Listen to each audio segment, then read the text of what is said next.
हाय हाय लिख दो। मौलवी आंदा नबी नूं लिखना नहीं सी आउंदा। चवला किहड़ी चीज़ है जिहड़ी रसूल नूं नहीं सी आउंदी।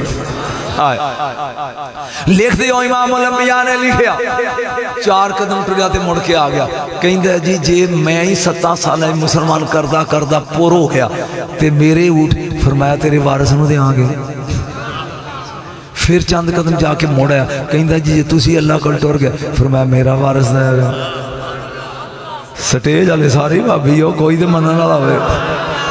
अगर तू मर गया तेरे वारिस नूं देंगे, अगर मैं टुर गया मेरा वारिस देगा। ये कहंदा जी पुरबाश टुर गया अपने कबीले, 7 साल लग गए। इन्हें पूरे 70 कबीले मुसलमान कर ले।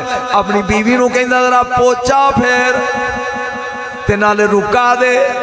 सरकार वाला जिहड़ा लिखिया इंज पकड़ के कहंदा तेनू चुम चुम अखियां ते लावां, तेनू चुम चुम अखियां ते लावां, मैं वारी वारी जावां नी चिट्ठिए मौला दिए।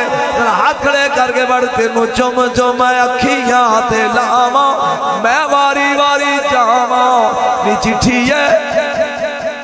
ये तकलीफ है को थम जिन्हों हथ लेना। तेनू चुम चुम अखियां ते लावां, ओ चिट्ठी लै ली किबला आ गया मदीने। एक कैसी मखलूक है कबीला, मक्के आवे ते मुज़मा कर देंदे ने, मदीने आवे ते मुनव्वरा कर देंदे ने, मशहद जान ते मुकद्दस कर देंदे ने, करबला जान ते मोहल्ला कर देंदे ने। ये जिथे कदम रखन आए हाय गली बाल समान आ गया। चिट लैके आके पुछदा है ना नबी उल्ला हुण चिट कोल इंज भी 70 ऊँट नजर मेरे ते रवे। ये मिलने ने लज पोल को सुहाबी कहन लगे कित्थों आया? कहंदा दूरों आया 7 साल। फरमाया सरकार नूं ते साल हो गए। आए सरकार नूं साल हो गए, टुर गए नहीं। कहंदा हजूर दा मज़ार किथे? कच्चे मज़ार ते आया।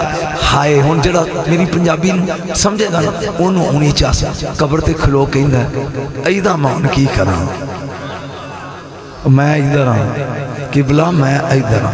वो चिट कढ़ के ना रसूल दे मज़ार ते कहंदा मैं हुण इहदा की करां, मैनू 70 ऊँट कौन देगा? इहदा मैं की करां, मैनू हुण कौन देगा?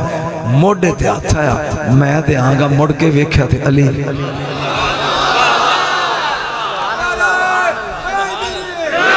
की गल सेज वाले सारे मैं कितने आ गया मुमकिन अली मैं देंगा। लैके घर आ गए। लो जो अली दे घर की है सुक्की रोटी ते पानी समझम दा इंज बोड़ते ने खाते ने ते चेहरे ते पग्गुर पसीना ते मुड़का।